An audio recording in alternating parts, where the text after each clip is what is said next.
बुलंदशहर में अवैध धर्मांतरण के विरोध में सड़कों पर उतरे हिंदूवादी संगठन के कार्यकर्ता। धर्म की रक्षा कौन करेगा, हम करेंगे के नारों से गूंजा बुलंदशहर।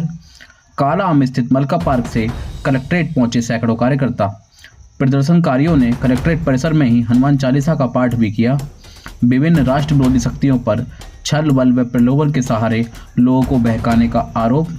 अनुच्छेद 25 का हवाला देकर लालच और दबाव डालकर धर्म परिवर्तन कराने वालों पर कार्रवाई की मांग। प्रदर्शनकारियों ने विदेशी धन और मतनीति द्वारा गांव-गांव निर्धन बस्तियों को निशाना बनाने का आरोप लगाया। प्रदर्शनकारियों ने बुलंदशहर एडीएम प्रशासन को राष्ट्रपति के नाम ज्ञापन सौंपा। बुलंदशहर में अखिल भारतीय वाल्मीकि महासभा के बैनर तले किया गया प्रदर्शन। बुलंदशहर से मनोज गिरी की रिपोर्ट। बदलना पाप है, पाप है, पाप है। धर्मांतरण बंद करो, बंद करो, बंद करो। धर्मांतरण बंद करो, बंद करो, बंद करो। धर्मांतरण बंद करो।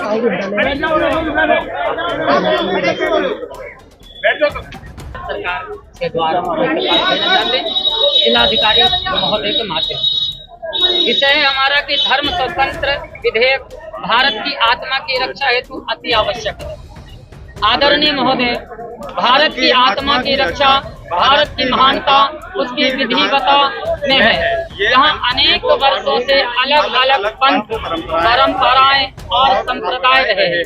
इस विधिवता को सुरक्षित रखने का आधार धर्म की स्वतंत्रता है। हर व्यक्ति को अपनी आस्था में जीने का अधिकार है तथा अपनी पूजा पद्धति अपनाने की स्वतंत्रता है।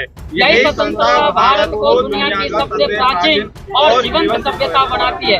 किंतु आज अनेक राष्ट्र विरोधी शक्तियां छल बल और प्रलोभन से हिंदू समाज का धर्मांतरण कर रही है। धर्मांतरण किसी भी व्यक्ति की व्यक्तिगत स्वतंत्रता का हनन है और समाज की सांस्कृतिक अस्मिता पर आधार है।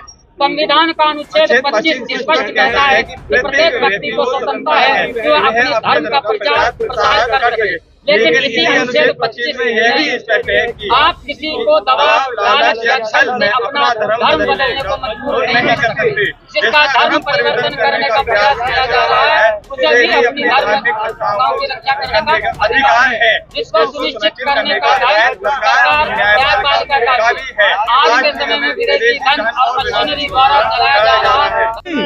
आज आपने ज्ञापन दिया है, क्या मांग को लेकर के ज्ञापन दिया है?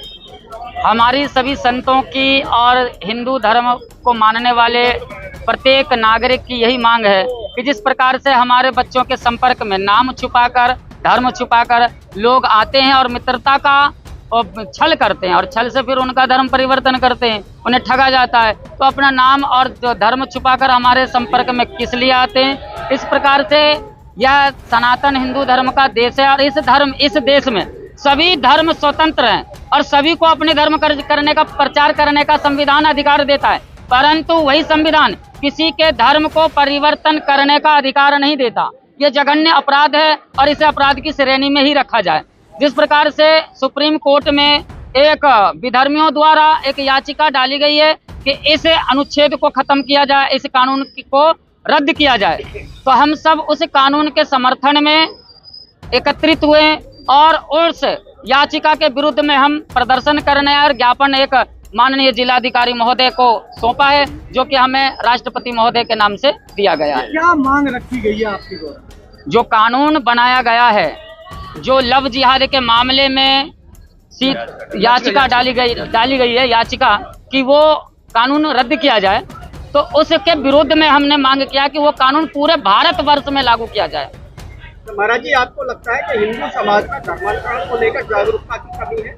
हाँ, जागरूकता की कमी है, क्योंकि हमारे कुछ जो गरीब तबके के लोग हैं जिन्हें रोजगार की कमी है और जीवन यापन करने में अव्यवस्था प्रतीत होता है, वो लोग जो है बहलाने में आ जाते हैं और उनसे जो मशीनरी है, जो विदेशी मशीनरी है और फॉरेन कंट्री से जहाँ धन आता है, उन्हें धन के लोभ से उनका धर्म परिवर्तन कराते हैं। तो ये परिवर्तन रोका जाए और उनकी पहचान किया जाए कि कौन कौन लोग पैसा देकर धर्म परिवर्तन करा रहे हैं और उन्हें न्यायपालिका द्वारा दंडनीय अपराध की श्रेणी में रखा जाए और उन्हें दंड दिया जाए।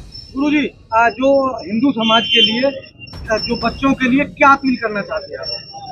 हम बच्चों के लिए एक पूर्वजों की एक कथा सुनाना चाहते हैं कि हमारे पूर्वज कहते थे कि जिसके सिर पर या जिसके मकान पर गिद्ध बैठ जाए उसका सर्वनाश हो जाता है। और गिद्ध और सभी मनुष्य अपने कर्म से पहचाना जाता है। तो गिद्ध सभी पशु पक्षी का, चाहे वो गधा, भैंस, बकरी, ऊंट, हाथी, सबका मांस भक्षण करता था, इसलिए उसे इस दृष्टि से हम देखते थे। आज जो मनुष्य इस प्रकार का भोजन भक्षण करे, जो मनुष्य इस प्रकार का भोजन भक्षण करे, वो सब गिद्ध की श्रेणी में चला गया। और जब गिद्ध हमारे मकान पर बैठने से हमारा सर्वनाश हो जाता है, तो इस प्रकार का मनुष्य अगर हमारे संपर्क में आएगा तो हमारा भी सर्वनाश हो जाएगा। ऐसे गिद्धों से कैसे निपटोगे आप?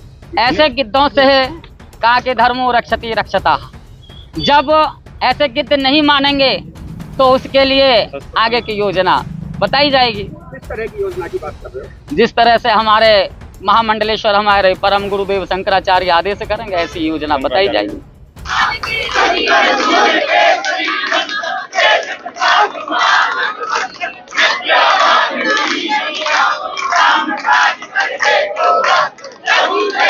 Let's go!